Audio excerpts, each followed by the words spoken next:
Hi, everyone. Thanks for joining us here on KREM 2 News at noon. I'm Laura Papetti, and we begin by talking about, of course, the weather, because yesterday, record-breaking. Today, I mean, it's okay. It's kind of compared to yesterday. Meteorologist Thomas Patrick standing by. Thomas, what do you know? Yeah, any day compared to yesterday, it's hail in comparison. It's cloudy skies. Our temperatures are in the 50s right now. By itself, not bad, but compared to yesterday, that's the key, because yesterday was a one-of-a-kind day at 75 degrees. Not only was that a record high temperature for the day, but it was our all-time record warmest temperature in the month of March, on record. Our records go back to 1881, by the way, so that's 144 months worth of data for March, and yesterday was the warmest of all those days. But like we said right here, it is cloudy skies. The clouds are still kind of whipping by us right now because our wind gusts have been up to 30, 35 miles per hour for today. So it's a breezy day. It's a bit of a cloudy day. There are a few scattered showers around the region, but it's definitely not the coldest of days that we've had in the month of March. So here's what we're looking at on satellite radar. It's still all the leftover moisture from the same storm system yesterday. Had a little rumbling of some thunder around Davenport and Deer Park at around midnight yesterday.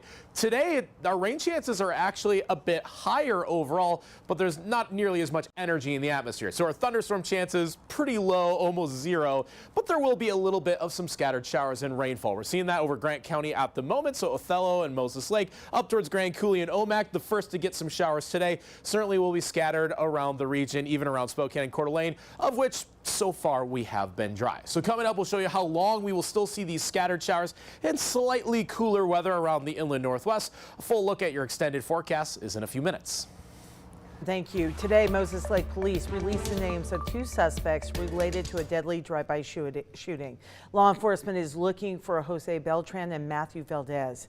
Anyone with information is asked to call the U.S. Marshals Service or Moses Lake Police. There is a $10,000 reward if the information leads to their arrest. Tuesday, police arrested a teenager in connection to that shooting. The Community Library Network in North Idaho is facing controversy because of new policies restricting access to library materials for minors. Our news partners over at the Coeur d'Alene Press reporting that these policies limit the ability of children under 18 years old to borrow books from other libraries in the area. They also mandate the creation of what's called mature content collection to move books deemed inappropriate for minors. Officials argue that these changes are necessary, but the shift has certainly sparked concerns from library directors about the potential impacts on access to educational resources. Today is the start of a major road construction project in North Idaho. The Idaho Transportation Department plans to repave an 8-mile stretch of I-90 from Wolf Lodge over 4th of July Pass. So lots of travelers there. ITD says they will work on both eastbound and westbound lanes at the same time in small sections. IDT says drivers can expect lane and speed reduction, so be aware of that if you're traveling in that area. Construction will pause during the winter months. The project is expected to end in the fall of 2026.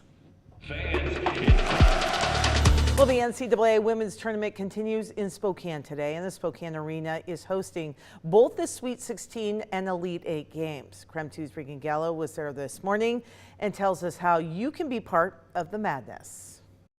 Well, as you can see behind me, yep, we are on the court right now having so much fun, and Hooptown USA is obviously the best backdrop for the women's Sweet 16 as well as the Elite 8. So it's going to be busy across Spokane and also on and off the court. Now, if you're rooting for a specific team, if you're local or you're coming in and you want to know where to go where you can root for that team, I got a couple places that you can find your fans and your comrades. Let's see here. If you're a UCLA fan, Flat Stick Pub. USC fans are going to be at Mac Daddy's. NC State fans are going to be at Swing Lounge, or Doherty's Irish Pub for Kansas State. Yukon fans for Brick West Brewing. The Onion Top House and Grill for Oklahoma. Lord Stanley's for LSU fans, and Sean O'Donnell's for Ole Miss fans. Tickets are still available. NCAA.com/tickets is just a short way to get to it really easily. But you're going to see the best basketball in the country. You're going to see Paige Beckers, who's will be the #1 draft pick in the WNBA this year. You're going to see the #1 overall seed in UCLA. You're going to see great coaches. Kim Mulkey will be here from LSU. So you got some of the best. We have the best draw. there's going to be a lot going on. There is a lot of Spokane royalty going on. You know, I got to try my hand at this basketball thing too. You know, all 5'5" of me. I'm not really cut out for the sport, but we're going to try this here. Let's see. Okay, let's see. Oh, okay. First try. Let's try this again. Let's go. Again, twice. Okay. Let's see one more time. Okay, let's see here.